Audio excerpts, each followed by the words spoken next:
Hello po! Welcome sa aking kusina.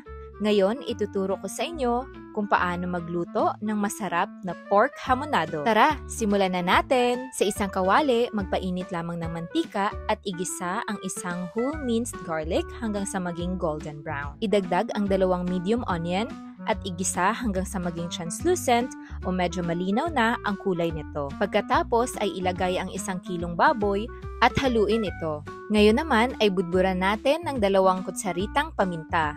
Haluin at igisa ulit para manuot ang lasa. Pagkatapos haluin ay tatakpan natin ito at hayaang maluto ng ilang minuto. Huwag po nating kalimutang i-check at haluin ng bahagya para hindi po masunog ang ilalim. Tatakpan natin ulit hanggang sa maluto ng ilang minuto.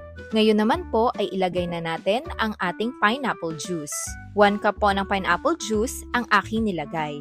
Pagkatapos po ay ibuhos na rin natin ang ating 290 ml na Sprite. Maglagay na rin tayo ng 1/2 cup of soy sauce at 2 kutsarang oyster sauce. Haluin itong mabuti hanggang sa maging well-incorporated ang lahat ng pampalasa. Takpan natin ito ulit hanggang sa lumapot ang sauce. Haluin natin ito paminsan-minsan para hindi didikit ang pork sa ilalim ng kawali. Kapag malapot na ang sauce, ay magdagdag lamang ng 2 tablespoons ng brown sugar. Haluin itong mabuti hanggang sa maging well-incorporated.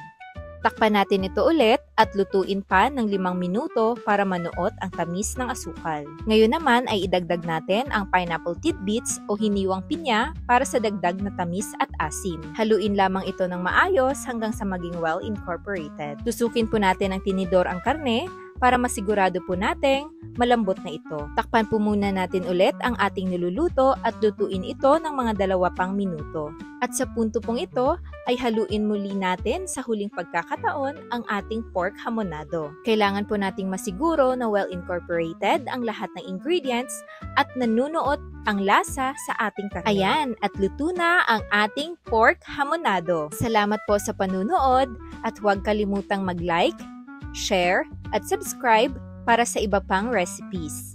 Happy cooking po!